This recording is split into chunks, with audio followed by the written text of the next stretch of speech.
அனைவருக்கும் வணக்கம்.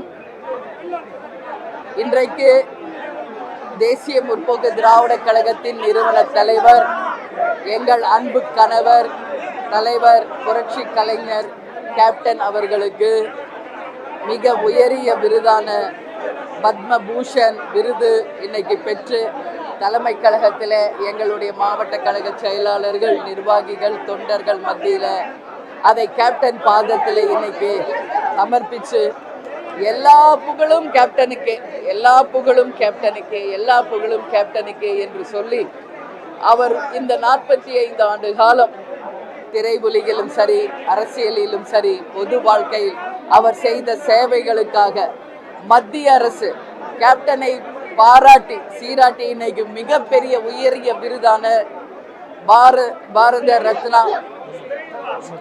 ரத்னா இல்ல பத்மபூஷன் விருதை வழங்கியிருக்காங்க.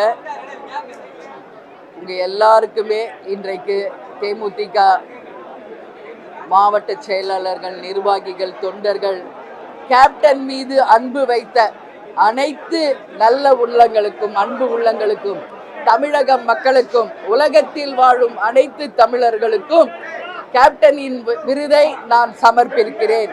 கேப்டனின் விருதை நான் சமர்ப்பிக்கிறேன். கேப்டனின் விருதை நான் சமர்ப்பிக்கிறேன்.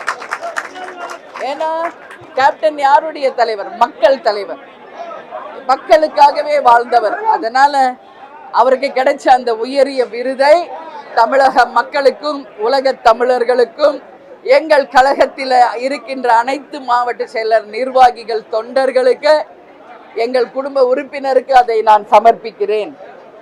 ஏன்னா இந்த விருதை கேப்டனுக்கு வழங்கிய மத்திய அரசுக்கு தேசிய முற்போக்கு திராவிட கழகத்தின் சார்பாக என்னுடைய பணிவான நன்றிகளை, வணக்கங்களை இந்த நேரத்திலே நான் தெரிவித்துக் கொள்கிறேன். எனவே இந்த உயரிய விருதை கேப்டனுக்கு கிடைச்சிருக்கு. நீங்க எல்லாரும் நேற்று லைவ் டெலிகாஸ்ட்ல பார்த்துருக்கலாம். ராஷ்டிரபதி பவன்ல அங்கு நான் அமர்ந்திருக்கும் ஒரு நொடியும் என் மனசுல கேப்டன் மட்டும்தான் இருந்தார், வேற யாரும் இல்லை. ஏன்னா அந்த இடத்தில் கேப்டன் இருந்து அந்த உயரிய விருதை வாங்கியிருந்தா அது ஒட்டுமொத்த கேப்டன் மீது அன்பு வைத்த நல்ல உள்ளங்களுக்கும், தமிழர்களுக்கும் கிடைச்ச மிகப்பெரிய ஒரு பெருமையா இருந்திருக்கும். ஆனா இன்னைக்கு கேப்டன் நம்ம கூட இல்லை. அதனால மிகப்பெரிய வலியோட தான் அந்த விருதை நான் வாங்கினேன். ஆனா பிரசிடென்ட் கிட்ட அந்த அவார்டை வாங்கின அடுத்த நிமிஷமே அதை நான் கேப்டனுக்கு சமர்ப்பித்து விட்டேன். அந்த ஸ்டேஜிலேயே அதை நான் கேப்டனுக்கு சமர்ப்பிச்சுட்டேன். அதனால நிச்சயமாக விண்ணுலகில் இருந்து தெய்வமாக நம்ம அத்தனை பேரையும் கேப்டன் ஆசீர்வதிச்சுட்டு இருக்காரு. இந்த புகழ், இந்த விருது எல்லாமே கேப்டனுக்கு தான், கேப்டனுக்கு தான், கேப்டனுக்கு தான். வேற எதுவுமே நான் சொல்றதுக்கு இல்லை. நீங்க வேற எதுவும் கேட்கணும்னா கேளுங்க. ரொம்ப மனசு கஷ்டம், என்னால் அதை எக்ஸ்பிரஸ் பண்ண முடியாது. அந்த வலி என்னன்றது என் கூட அங்கே அரங்கத்தில் உட்கார்ந்து இருந்தவர்களுக்கும், தொலைக்காட்சியிலே பார்த்த மக்களுக்கும், கழகத்தினருக்கும் தான் அந்த வலி தெரியும். பத்திரிகை நண்பர்கள் நீங்களும் தான், எல்லாருமே அந்த வலியை நம்ம உணர்ந்திருக்கிறோம். இதே கேப்டன் அங்கே இருந்திருந்தா கதர் வெட்டி, கதர் சட்டை போட்டு, நெத்தி நிறைய திருநூறு வச்சு தமிழர்களின் பண்பாட்டை அங்க நிலைநாட்டி அந்த பெருமைக்குரிய விருதை அவர் கையில வாங்கியிருந்தார். அது ஒரு மிகப்பெரிய ஒரு வரமா இருந்திருக்கும். ஆனால் காலம் தாழ்ந்து கிடைத்தாலும் அந்த விருதை நாங்கள் தலைவணங்கி ஏற்றுக்கொள்கிறோம். அந்த விருதை வழங்கிய மத்திய அரசுக்கு மீண்டும் நன்றிகளை சொல்றேன். அது மட்டும் இல்லை, அதற்கு பிறகு நமது உள்துறை அமைச்சர் அமித்ஷா அவர்கள் வீட்டில் விருந்து கொடுத்தாங்க. விருது பெற்ற பிறகு விருந்து மிகப்பெரிய அளவில் அனைத்து விருது பெற்றவர்களையும் அழைத்து சென்று ஒரு விருந்து கொடுத்தாங்க. அமித்ஷா அவர்களுக்கும் இந்த நேரத்தில் நன்றியை சொல்கிறேன். அப்புறம் அடுத்த நாள் ராஷ்டிரபதி பவன், அதே மாதிரி ஓல்ட் பிரைம் மினிஸ்டர் ஹவுஸ், அது மட்டும் இல்லை வார் மெமோரியல் அப்படின்னு ஒரு இடம் இருக்குது. அதாவது ஏற்கனவே போர்க்களத்திலே உயிர் நீத்த நமது வீரர்களுக்கு அந்த இடம் சமர்ப்பிக்கின்ற அந்த வார் மெமோரியல் ஹால், இது எல்லாமே விருது பெற்றவர்களை அழைத்து சென்று நேரடியாக காமிச்சாங்க. அதில் நாங்களும் கலந்து கொண்டோம். அந்த பெருமை மிக்க அந்த தருணத்தை நான் கேப்டனை தான் அந்த நிமிஷத்தில் நான் நினச்சிக்கிட்டேன். அதனால் இன்னைக்கு அது முடித்து நேற்று மாலை டெல்லி தமிழ் சங்கம் மூலமாக கேப்டனுக்கு மிகப்பெரிய ஒரு பாராட்டு விழாவை செய்தார்கள். அதற்கு உறுதியாக தேமுதிக சார்பாக டெல்லி தமிழ் சங்கத்திற்கு எங்களுடைய நன்றிகளை நாங்கள் தெரிவித்துக் கொள்கிறோம். அதே மாதிரி அங்கே அத்தனை பேரும் வந்தாங்க. கேப்டனுடைய பேரு புகழ் அத்தனையும் அவங்க பேசினாங்க. நான் ஒரு விஷயம் மட்டும் அவங்களுக்கு சொன்னேன், கேப்டன் விழான்னா எல்லாரும் வந்து சாப்பிடணும். அத்தனை பேருக்கும் உணவு அரேஞ்ச் பண்ணி அந்த விழாவுக்கு வந்து அத்தனை பேரும் உணவு அருந்தி எங்களுடன் புகைப்படம் எடுத்துக்கிட்டு தான் போனாங்க. அப்போ நான் வந்து தமிழ் சங்கத்திற்கு முதல் முறையாக நான் சென்றதுனால ஒரு பெருமைக்குரிய இடத்துல கேப்டன் எப்பவுமே என்ன சொல்வார், தமிழன் என்று சொல்லடா, தலை நிமிர்ந்து நில்லடா என்றுதான். கேப்டன் தமிழர்களுக்காக வாழ்ந்தவர், தமிழர்களுக்காக ஒரு இலக்கணமாக வாழ்ந்த நமது தலைவருடைய முதல் பாராட்டு விழா டெல்லி தமிழ் சங்கத்தில் நடந்தது. மிகப்பெரிய ஒரு பெருமைக்குரிய விஷயமா நான் பார்க்குறேன்.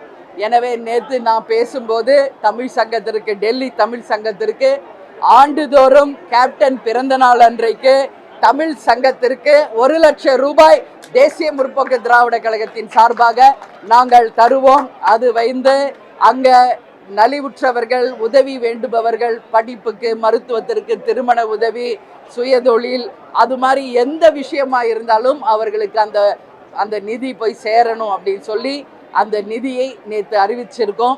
அதனால மக்கள் அந்த சங்கத்தில் எல்லோருமே அதை வரவேற்றாங்க.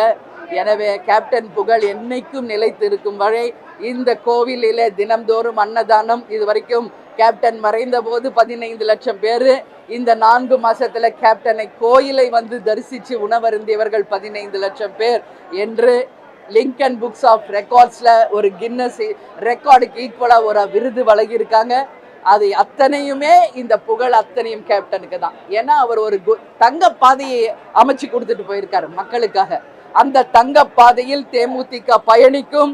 அவருடைய கனவையும் லட்சியத்தையும் இந்த நல்ல நாள சொல்ற நிச்சயம் நாம் அடைவோம் என்பதை கேப்டன் மேல நாங்க வந்து உறுதியேற்று அந்த நல்ல நாள்ல நான் உறுதியாக அதை சொல்றேன்.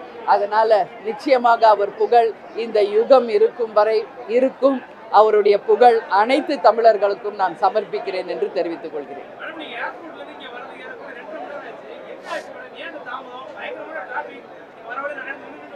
இல்லை, இன்னைக்கு வந்து கேப்டனுக்கு விருது பெற்ற உடனே இன்னைக்கு கேப்டன் கோவிலில் அதை நம்ம சமர்ப்பிக்கிறோம்னே தமிழகம் முழுவதும் இருக்க எங்கள் மாவட்ட செயலாளர்கள், நிர்வாகிகள், முடிஞ்ச அளவு தொண்டர்கள் வந்து கலந்துக்கிட்டாங்க. ஏர்போர்ட் ஃபுல்லாக வந்து இன்னைக்கு தேசிய முற்போக்கு திராவிட கழகத்தின் நிர்வாகிகளால் சூழப்பட்டிருந்தது. நாங்கள் ஏற்கனவே உரிய முறையில் போலீஸ்கிட்ட பெர்மிஷன் கேட்டு தான் கேப்டனுக்காக அங்கே விருது கொண்டு வருகிறோம் என்ற ஒரு வரவேற்பு என்று சொன்னோம்.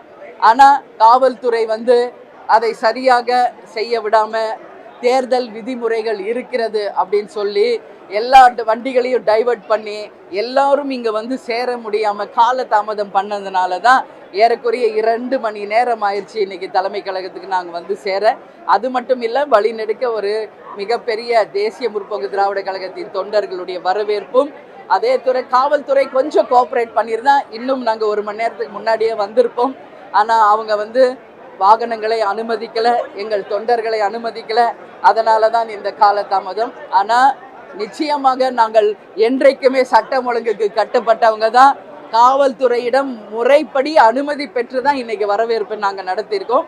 ஆனாலும் அந்த காவல்துறை எங்களுக்கு உரிய ஒரு சப்போர்ட் பண்ணலை இன்னைக்கு. அதனால தான் இந்த காலதாமதம். எனவே காலதாமதத்திற்கு நாங்கள் எங்களுடைய மன்னிப்புகளை இந்த நேரத்தில் கேட்டுக்கிறோம். எனவே உங்கள் அனைவருக்குமே இன்னைக்கு உணவு ரெடியாக இருக்குது. அனைத்து பத்திரிகை நண்பர்களும், நிர்வாகிகளும், தொண்டர்களும் கேப்டன் கோவிலில் போய் சாமி பார்த்துட்டு நீங்கள் எல்லாரும் வந்து உணவு அருந்த வேண்டும் என்று கேட்டுக்கிறேன்.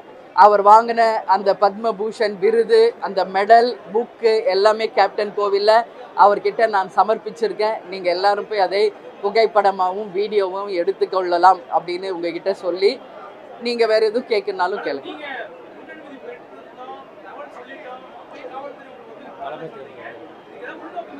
அதான் ஜூன் 4 வரைக்கும் தேர்தல்கள் மற்ற மாநிலங்களில் இருக்கிறதுனால, இந்த தேர்தல் விதிமுறைகள் இருக்கிறதுனால உங்களுக்கு வந்து நாங்கள் பெர்மிஷன் தர முடியாது அப்படின்னு சொன்னாங்க.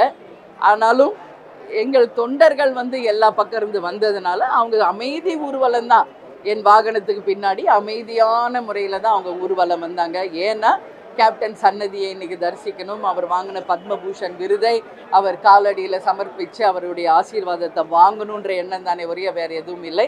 இருந்தாலும் காவல்துறை எங்களுக்கு அனுமதி மறுத்திருக்கிறது. பரவாயில்லை, அதனால தான் இந்த காலதாமதம் வந்து கேப்டன்கிட்ட இன்னைக்கு சமர்ப்பிச்சிட்டோம். நிச்சயமாக அவருடைய ஆசீர்வாதம் எல்லாருக்கும் கிடைக்கும்.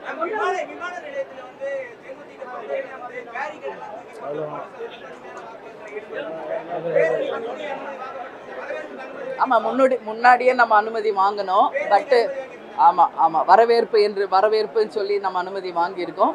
பட்டு ஹெவி க்ரௌடு வரும்போது இந்த மாதிரி சில விஷயங்கள் நடக்கிறது சகஜம்தான்.